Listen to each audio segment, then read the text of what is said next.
website.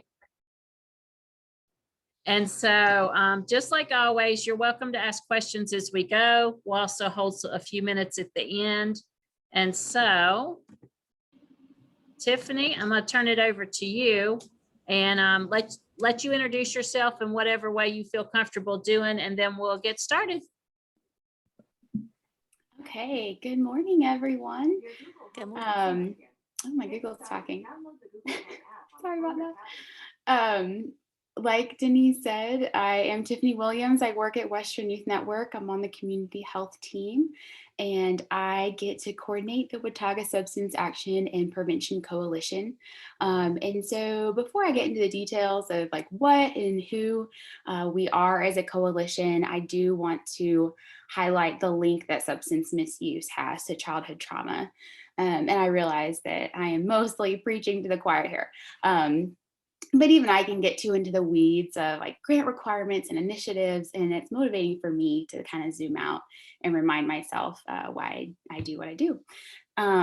So I know a lot of you are familiar again with the outcomes that ACE scores have on long-term health outcomes, but I'm going to go over just a couple statistics as it pertains to substance use. So for instance, if someone had an ACE score of 0, their chances of misusing tobacco is 1 in 16. If they have a higher ACE score in the 4 to 8 range, it's 1 in 6.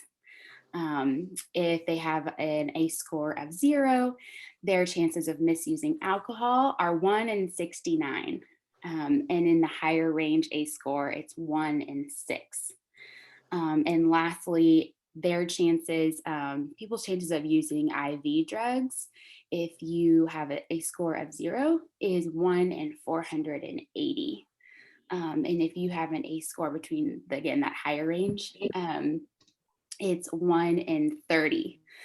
So you can see the correlation here of a higher ACE score with using substances. And so that's kind of exactly why we integrate ACE data into what we do. And you can see that the research has demonstrated a strong correlation. And some of those other correlations I'm going to review just as a reminder. So ACEs can predict an earlier age of drinking onset. And so underage drinking prevention programs, may not work as intended unless they are helping youth to recognize and cope with those stressors of abuse, household dysfunction, and other adverse experiences. So it's important to integrate ACE data into program prevention. And another correlation is that there's a higher risk of mental and substance use disorders as an older adult, so after 50. Especially when it comes to childhood abuse and parental substance use. They are associated with a higher risk of developing a mental health issue and a substance use disorder very later in life. ACEs also contribute to continued tobacco use during adulthood. And it's kind of like, if you see the graph, it's just as the ACE score goes up, the rates of tobacco use also go up. And as far as prescription drug use, for every additional ACE score, the rate of number of prescription drugs used increases by 62%. So again, another strong correlation. And lastly, with lifetime illicit drug use and drug dependency, according to a study on ACEs, when it came to childhood abuse, neglect, and household dysfunction, each ACE increased the likelihood of early initiation into illicit drug use by 2 to 4-fold. So it's a lot. Very strong correlation here. And you can see why we integrate this data into our prevention efforts. In fact, DFC, which is Drug Free Communities Grant, which funds the coalition, they officially, just recently, officially recognized ACEs and PACEs as an acceptable root cause to state in our action plan, and to be able to recommend those strategies for addressing them, because the connection is so clear. And so I'm excited to kind of expand our initiatives to address that. So as practitioners, we can strengthen our substance misuse prevention efforts by incorporating this data. And so when I was actually reading SAMHSA has official recommendations. And when I was reading through those recommendations, I was encouraged because many of them are what WCCI has already been doing. And so all of you have been involved in reducing youth substance use. Congratulations. And so what does that look like? What does integrating that knowledge look like into our work? Looks a lot of different ways. It can look like collecting state and county level ACEs data to inform our decision making. For example, how are students coping with the pandemic? Where do we need to build resiliency? We're really looking forward to the YRBS results coming out soon, because that is kind of our main indicator. It tells us which direction to go into, where are the gaps, where is what we're doing working or not working. And so I'm excited to get those results back. Because hopefully, I think we already know that the pandemic has had a negative impact on our youth mental health, but I think our YRBS survey results will help us be a little more specific about how that's impacted, substance use, and how are they doing coping with their stress. This also looks like increasing awareness of ACEs among substance misuse prevention professionals, and really emphasizing the relevance that ACEs has to behavioral health disciplines. And again, that's what you guys are already doing. We also want to include this information in among the primary risk and protective factors when engaging planning efforts. I think ACEs can serve as a great reminder to dig a little deeper as to why students are turning to substances. I think that there were some surface level indicators that some preventionists still use, whether it's socioeconomic status or, where you live. Like there were some early indicators, but not everyone was looking at trauma. And I think that a lot of people are now, but we still have some work to do there. And we also want to be able to conduct targeted prevention. So using ACE research and local ACEs data, we can identify groups of people who may be at higher risk for substance use disorders. So that's kind of how trauma and substance use engage with each other, and how we try to integrate that into our planning efforts. And I apologize if I'm speaking so quickly. No, you're doing good, Tiffany. I'll try to take a breath. No, anytime I start to talk, I say, I forget to breathe. So just jump in whenever. One thing that you said that really resonated with me is that we can't just tell people not to use, that we have to teach them coping skills and emotional regulation skills. And so, I think that's a pretty common thing for us all to know, but I just feel like it's powerful enough to bear repeating that. And if you've ever tried to quit something, I feel like I've quit more things than I've started sometimes. But if you ever tried to quit or replace a bad habit, you can't just stop. You have to have healthy things to do to replace that. So especially with teenagers, we live in a town where there's not a whole lot going on. I go to big cities sometime and I'm like, there is so not much going on here, that it's just so critical to me that we give them alternatives rather than telling them just not to use. Exactly. I learned when I worked at a treatment center that if we take a tool out of their toolbox, and this was for minor girls that were trafficked, and so they had learned a lot of, they were coping with a lot of severe trauma. If we take a tool out of their toolbox, we have to put one back in. This is what they've done to survive. And so thankfully that was a trauma informed facility, and I'll never forget that. But that's not always, it doesn't seem to always be as common or straightforward. I've seen a trend in the prevention programs. You can see, DARE's changed. A lot of prevention programs don't even exist anymore because it's not enough to tell our students that, don't do drugs. There's a reason they're reaching for substances, and we'll have to address that reason. One of the things Gretchen put in the chat was that refusal skills are important, but addressing root causes of use is also key. And I remember when I first started doing trauma work, I remember someone saying it's really hard to get interventions to stick when the trauma is currently happening. And so Gretchen's statement just reminded me of, we can teach all the refusal skills we want to, but if kids are still, or people in general are still continuing to live in trauma, it's really difficult to adopt new strategies if your survival is being threatened, whether that's emotional or physical. So that's a good point, Gretchen.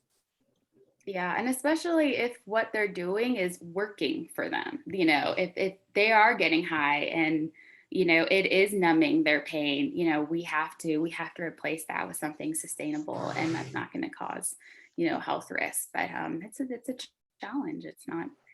It's not a pamphlet or a billboard, and I'll get into that later, because it's part of our strategy, but it's not the entire not all the work. And so I'll go ahead and jump in with what and who we are. So WSAP, the Watauga Substance Action and Prevention Coalition. So we are data-driven, we are multi-sector, which is my favorite part of the coalition. And our goal is to reduce youth substance use in Watauga County. So we partner with the community, and some of you are here today. It's good to see you. To specifically reduce the misuse of alcohol, tobacco, or vaping, and prescription drug medication. And that can change as we get new information or research. We can definitely see on the horizon marijuana probably being something we need to add to the list as it's getting legalized and more easily accessed. But we'll kind of let YRBS data guide us. But those are the three substances that we work on. And we do this through awareness, advocacy, and action. Everyone's got an alliteration in their mission statement, I think. And so the coalition, like I said, is funded by a federal grant, the Drug-Free Communities Grant. And we were recently approved for our last year of funding, which is year 10. So we are certainly looking at sustainability strategies. And thankfully, we do have a strong community to continue these initiatives after the grant ends. But that's certainly on our plates right now is how do we make sure that happens? And again, some of you are here today, so it's good to see you. You are part of all of this, and have already been integrating these initiatives into what you do already in the schools, in the mental health sector. Candace, Shelley, Paul Holden, our SROs, Susie and Tom, I think Susie's here today, have been a part of this work for so long, and are really integral to our work. So to give you just a little history and background, the first meeting of what was then called the Watauga County Substance Abuse Prevention Coalition was in March of 2009. And so we've since changed the name to take out abuse to WSAP. But it's actually a culmination of a wide variety of substance use prevention efforts dating back to what was then called the Alcohol Drug Council in 1994. So this work is not new. It's been going on here for a long time, which is why we see the trends that we see. And I will talk about that later. So some of the initiatives that the coalition has been a part of starting alongside our other community partners that a lot of you are probably pretty familiar with and have seen or have been a part of are medication take-back events. They've become part of routine law enforcement efforts, as well as ASU. And so this is a way in which, we're creating sustainability by having organizations take over these things so that they can continue in case the coalition ever doesn't. There has been a past review and updating of the Watauga High School student and athletic substance use policies. We offer a class called Prime for Life. This was an initiative that was partly possible due to some WSAP connections at the district attorney's office, and they are still going on today. I still coordinate those. We get referrals from the Office of Student Conduct from ASU, as well as the district attorney's office. So if someone is a first-time offender and has an offense related to alcohol, essentially, or other drugs, they get referred to us to take this class. It's 2 days.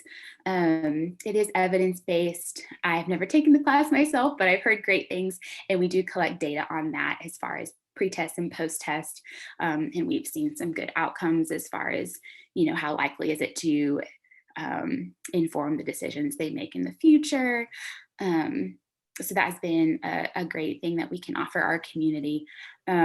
We do personal medication lockboxes that have been incorporated into the work of a lot of local agencies and providers, which kind of, again, increase that sustainability.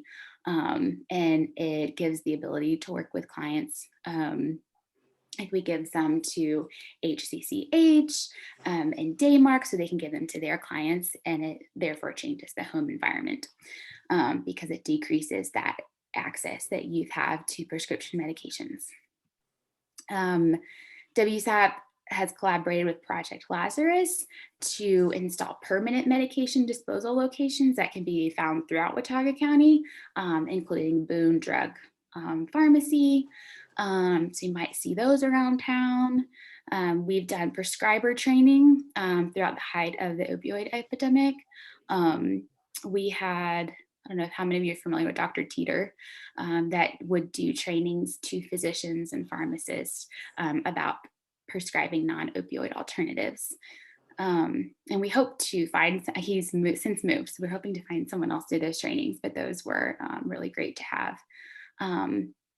We have a partnership with ASU Wellness and Prevention Services. I know Ben Asma is active on here, and he's also an active member of our coalition, and he's been a big part of making that partnership happen. It allows us to promote the Good Samaritan law on campus. We get a lot of good information from having that partnership. What is he seeing on the ground? What do we need to focus on? They do a lot of great outreach events and allow us to come and share information about, not giving students under 21 alcohol and the consequences of that and things. We have taken youth we have kind of a youth sector part of our coalition that, of course, we can't, their voice is very important if we are working with them. So we've taken them to Capitol Hill Day in Washington, and they've been able to do some advocacy there, which is really cool. So those are just some of the initiatives that you might be familiar with already, or just have seen around town, and that a lot of you have been a part of making happen. Okay, so what does the coalition look like now? I'll say that I got hired the week of stay-at-home orders, so I know the coalition virtually, and they're still wonderful people. So I can't wait to meet them in person. Hopefully that's soon, and we can kind of get the ball rolling on some of the initiatives that we haven't been able to get to. And so right now we do meet monthly, virtually through Zoom. Again, hopefully that's changing. And we just discuss what we're seeing on the ground, because again, it is a multi-sector coalition. We have great involvement from our school system, our SROs, Boone Police, our providers through Daymark and other treatment centers. And it's always a great discussion. That's my favorite part, is just getting to know what they're seeing on the ground, and we combine that with the data and trends we are seeing, and we figure out what are the evidence-based strategies, which of those should we implement to mitigate what we're seeing. So I'm going to share those 7 evidence-based strategies that the coalition utilizes, and then some examples of what that looks like in application. So the first one I mentioned earlier was provide information.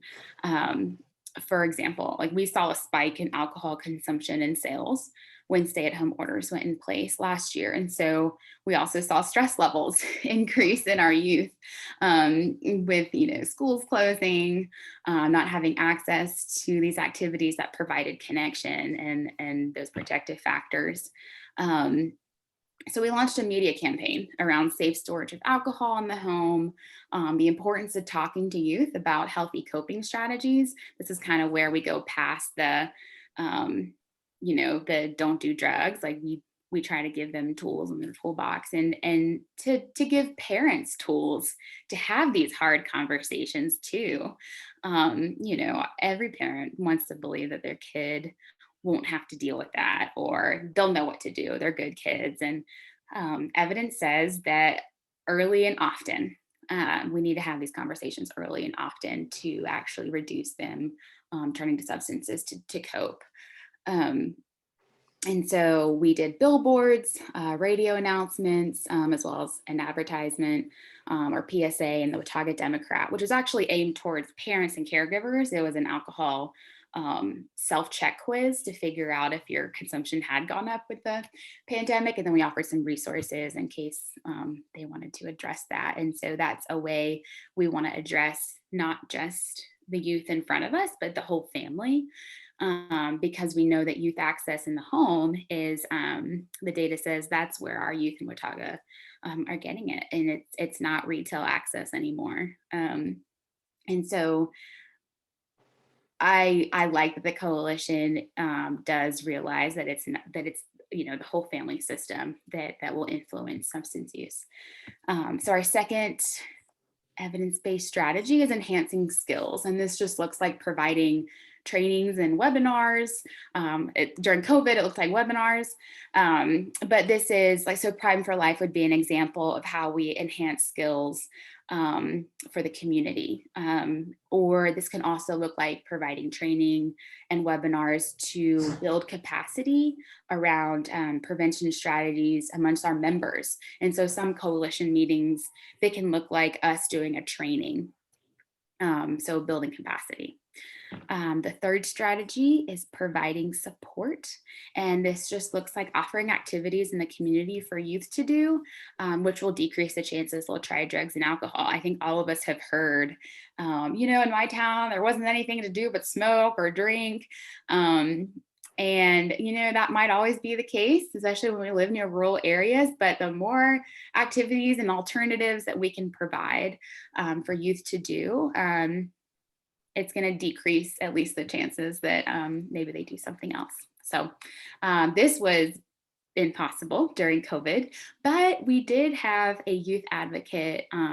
They came forward during this time last year because she wanted to start a youth council that raised the voices of youth in the community and worked on wellness and healthy choices among like Watauga high school students. And so she has been wonderful. She's been recruiting this summer. We are hopefully going to launch that youth council in this upcoming school year. And she did a presentation in front of Boone Town Council, and it was wonderful. We're really proud of our youth sector and the work that is being done there.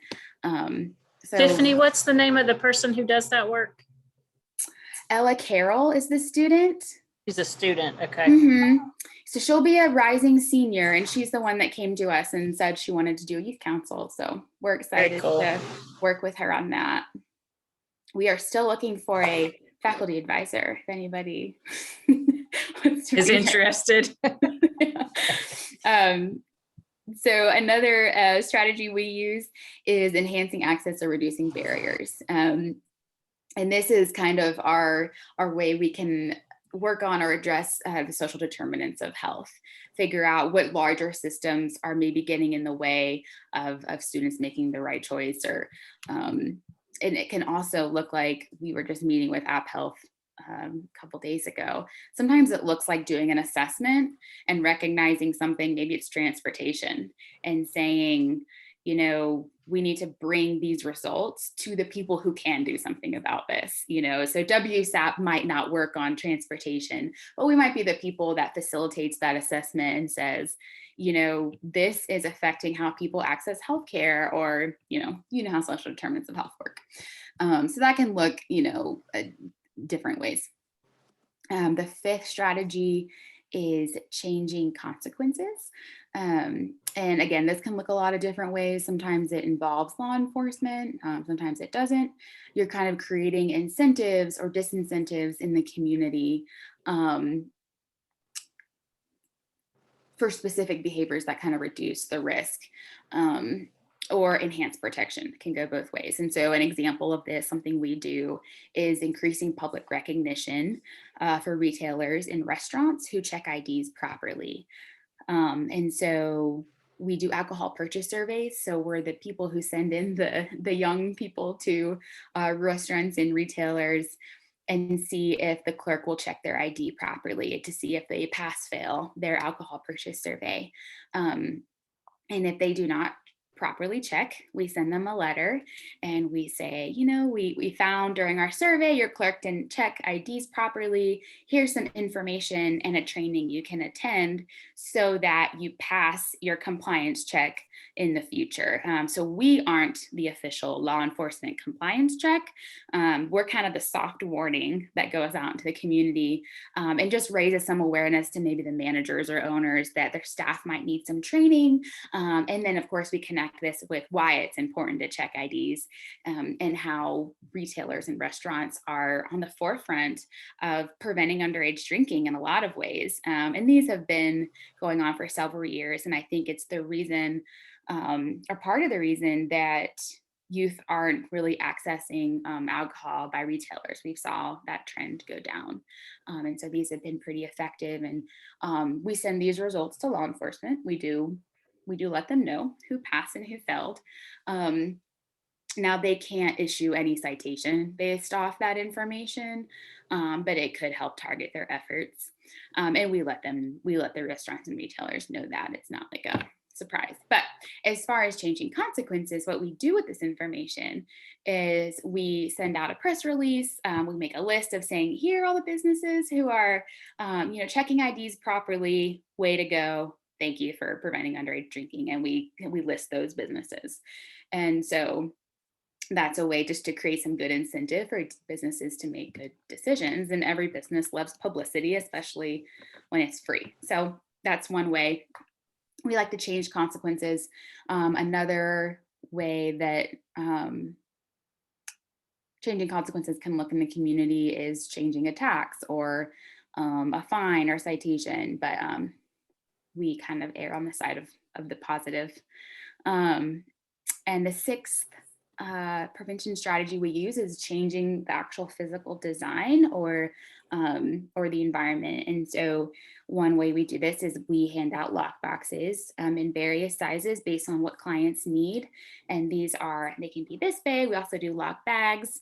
And this is a way that parents and caregivers can lock up their medications, anything they don't want their youth accessing. And so it's a way to keep them safe. We also have students at ASU use them because, they live with roommates and they don't want their roommates taking their prescriptive medications if they need to be, if it is a proper prescription. And so we do work with ASU also on handing out these lock boxes.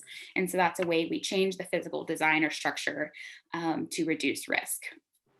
And I think our coalition is pretty good at emphasizing resilience skills as a protective factor around substance use. So for instance, when we handed out our lock bags to caregivers with young children at the Parent Resource Fair, I'm sure a lot of you were there. We also gave them a handout on ways to model healthy coping strategies and acknowledged how difficult parenting can be, especially during a pandemic with littles. And so again, we kind of like to not just say, lock up your medications, but hey, I see you. We acknowledge like the things you're going through. Here are some things that might help you. But that's something I really appreciate about our coalition. I think because it is multi-sector and we have a lot of mental health practitioners in there, we know that substance use is just another branch of the root cause of trauma and toxic stress. And so we try to address that. Our last strategy that we use is modifying and changing policies. And so this can look as in different ways. It doesn't have to be changing federal law. It can be creating a tobacco-free campus, or an area, in town that's tobacco and vaping free, or alcohol free.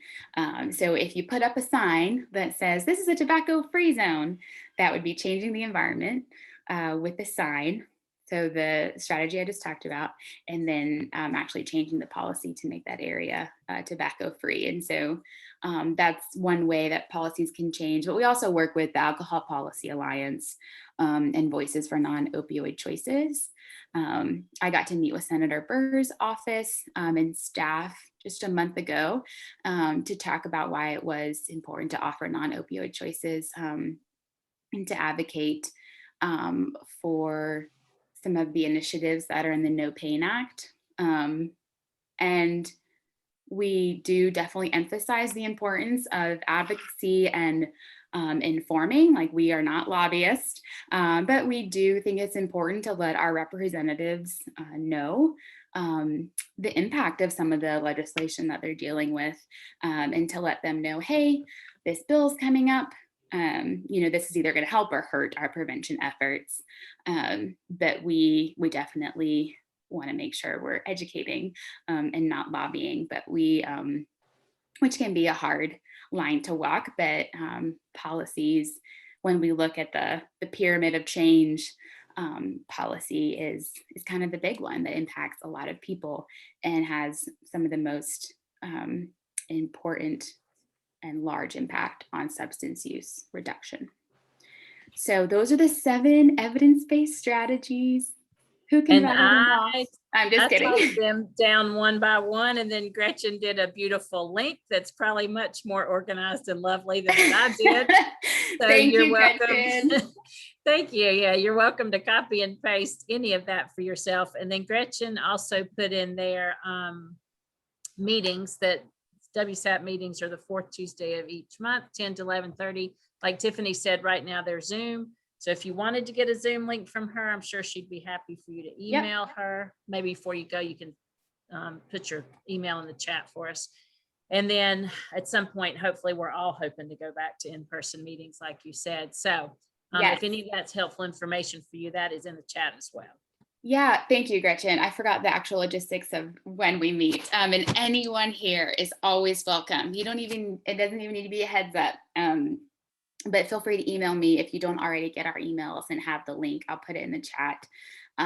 Everyone's invited to our meeting on Tuesday. Like Gretchen said, it's at 10 o'clock and they're by Zoom right now. And even if, we have varying levels of involvement with WSAP. If you're someone who's like, I just want to pop in and out of the meetings and figure out what's going on in our community, that is totally fine.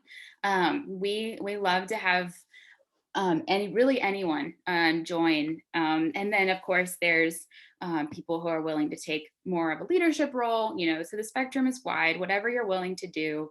Again, if you just want to pop in and out, that's great. We'd love to have you and we'd love to meet you because you might pop into a meeting where you're like, hey, I saw something, I read something, and we could learn from you and your sector. So please come. I'll put my email in the chat, and our next meeting is on Tuesday at 10.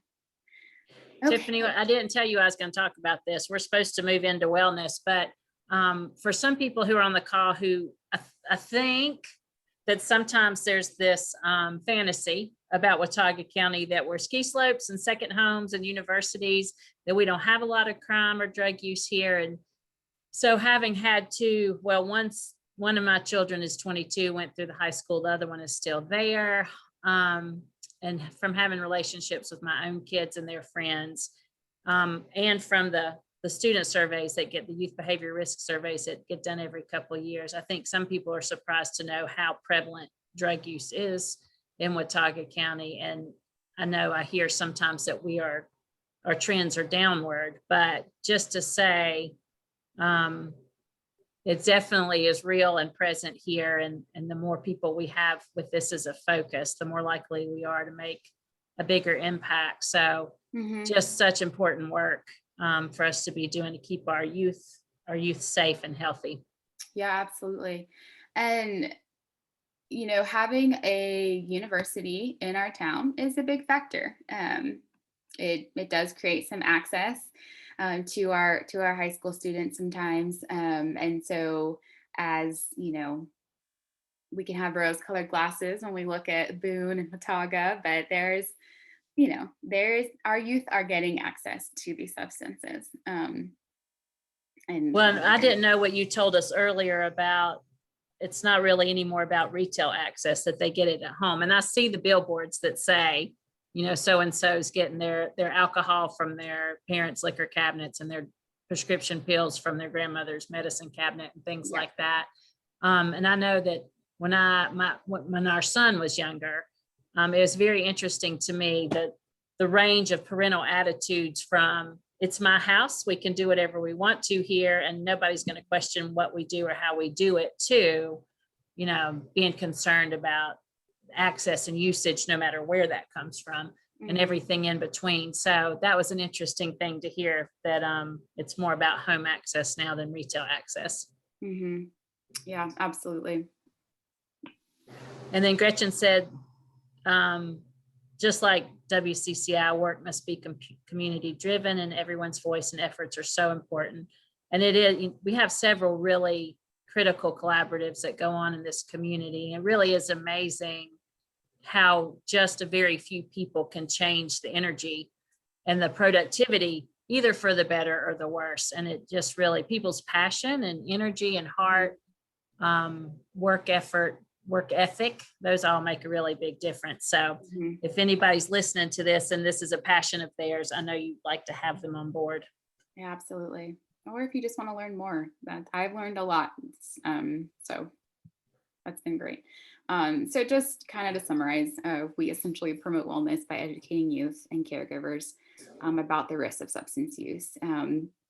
And I do love being able to say that since its inception in 2009, there has been a steady decline in Watauga High School's use of substances. So that's really exciting. Yeah, so it's working, but that doesn't mean we stop, right?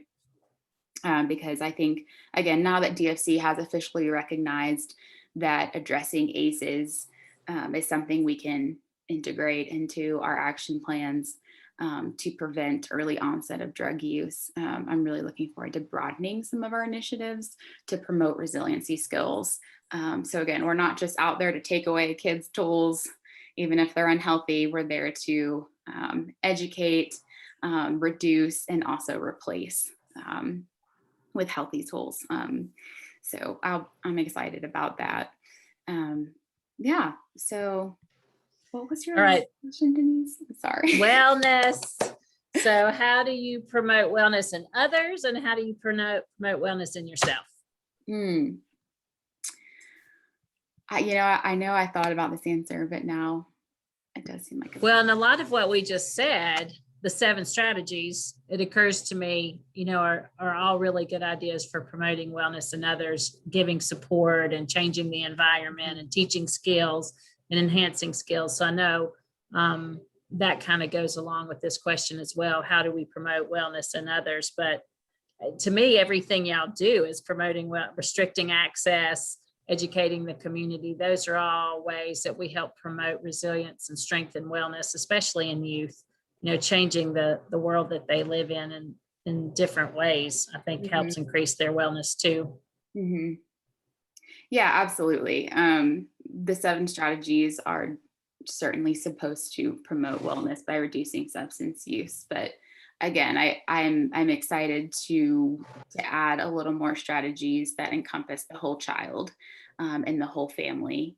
And I'm excited to work with the coalition on that, because I think that is a lot of people's heartbeat. I think a lot of us in the coalition know that trauma is a huge root cause, but we haven't always been able to officially address that.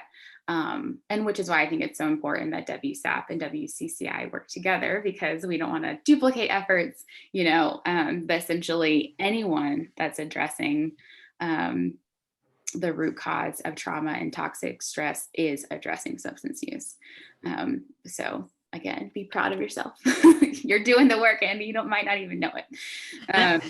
Makes sense. And Yeah. so then our last one we want to cover is how do you promote wellness in yourself? And then I'm going to let you be thinking while you're talking, because the second part of that question that I've been asking is a lot of us give this really nice list, but what I've gotten really interested is how we know when to use the list. So what are our signals to ourselves that it's time to do some kind of wellness thing? So how do you I'm sure my promote husband wellness? can tell you all the signals. How do you promote wellness? how do you promote wellness in yourself? Okay. So when I was thinking through this question, I realized that my guides to wellness essentially come from my yoga teachers and Brene Brown. I had the privilege of having Dr. Brown as one of my professors in grad school. So she taught me a lot about the importance of connectedness and boundaries to stay well. And I am usually pretty good about the connectedness part. I'm an extrovert. I love to get to know new people and find out what they love. Those just connection has, clearly been a little different since COVID. And I've had to get a little creative with that. It's been a challenge, but I'm not good at the boundaries part. And I'm someone who will kind of forego my boundaries for the sake of the cause, or if somebody needs me, I have a really hard time saying no. I have a hard time saying this is what I need. And so kind of what you're saying, I know that I'm unwell when my reactivity rate is high. And so that's something that yoga has really helped me with. There is a yoga, I'm forgetting the sutras, where one of it's kind of like indicators of wellness or guides to living, and one of them is reactivity. And so this kind of can look like I'm talking before I'm thinking. I might snap at my husband instead of taking a breath. So my reactivity rate is always a good indicator of my wellness. Have I been moving my body? I carry a lot of stress and anxiety in my body, so it's important for me to coordinate my breath and movement together to release some of that, which is why I practice and teach yoga, because it's just been really important to my wellness. And I am a really firm believer in making yoga accessible to anybody, age or ability, because I think it's really just the coordination of breath and movement for me that has been so healing. But I'm a dancer as well, so I will not be myself if I've gone a week without taking class. But yeah, I would say my reactivity rate is usually a good indicator if I'm doing what I need to stay well. Reactivity is definitely, I can relate to that. And so, one of your big things then is teaching and taking yoga. Any other techniques that you found are really helpful for you about taking care of yourself, or behaviors or those kinds of things? Certainly, and it's so cliche, I feel around here too, go on a walk, but it's true. Nature, sunshine is definitely healing to me. I like to throw myself into a fiction book and kind of get lost in a story.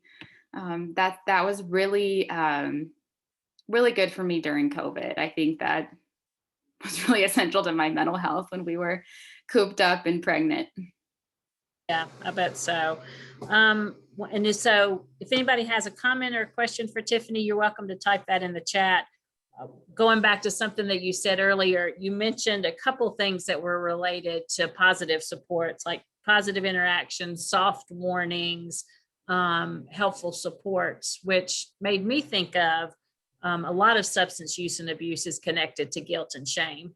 And so not only is it not as helpful just to try to take away behaviors, it's also not helpful to try to be punitive or guilt people into stopping or shame them for their behaviors. We say all the time when we're doing trauma trainings, all behavior is a form of communication. Mm-hmm. So being able to see that with that more detached, neutral lens instead of you're a bad person making bad decisions.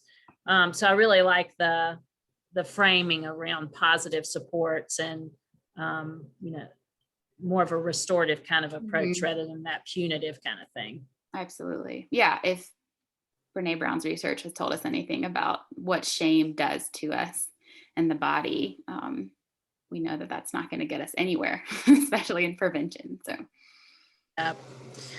so if you have any comments or questions, feel free to type those in the chat. You got a lot of information in, Tiffany, in a short amount of time. Good job. You were very organized. Any other things that you think are important to share with us? I know you've covered a lot that I just haven't thought to ask you. I don't think so. I am really just so happy that this group exists. Honestly, the trauma policy that I did in Texas, I was not aware of a group like this. And I think we were having to do so much legislative advocacy because there weren't local groups like this. I was telling Denise that it was really interesting to move here and learn how the trauma-informed schools happened from the ground up instead of a top-down approach, which is what we were trying to do in Texas. We thought, let's require this training for teachers, and we knew that wasn't ideal. We wanted it to come from the schools, but it wasn't happening. So I really love and value and appreciate, and I'm just excited about the approach that this area has taken to create trauma-informed schools, businesses, policies. That's the way it should happen. That's what the evidence says as far as what's the most sustainable approach to implementing change, if it comes from the community. And so I love being a part of this group. When we were here a couple years ago looking for houses, I saw a flyer in a coffee shop of WCCI, and I thought, wow, you didn't tell me that. I want to be a part of that group. How do I get to sit in on a meeting like that? So it's really fun to be here today. That's cool. Thank you for sharing that. We have a couple of minutes, so do you mind to give a little 60-second thing about what you did do in Texas? Because I found that fascinating. Sure. So I started my social work track in the clinical area, thinking I wanted to do micro social work, so to be a therapist. And the treatment center I worked on, like I mentioned, was specifically for girls that were trafficked. And I learned a lot about systems and the foster care system and trauma. And so I got to be trained in trauma-focused CBT, but they were doing away with that intervention and introducing TBRI. I don't know how many of us are familiar with that, but it's out of a university in Texas. And so that's probably why it was popular there. But it's trust-based relational intervention. It's specifically for children in foster care. It's a system intervention more so for the caregiver and parent to learn how to take in a foster care child who has experienced trauma, which is most if not all. I mean, just being removed from the home, right, is trauma. So I was able to learn that modality and just realized again how many issues were based on trauma, and that the girls that were trafficked were trafficked because they were running from an unsafe home. And that led me to, and they were usually in a foster care home. So that led me wanting to work on policy. So I got a job with a representative out of Houston, and I worked the legislative session and learned a lot about policy and lobbying and advocacy. And it is, I think, true what you see in the news. Like the Texas legislature is a bit like the Wild Wild West, as you can, like Texas Democrats all just left the state. It was incredible, but I did get to work on.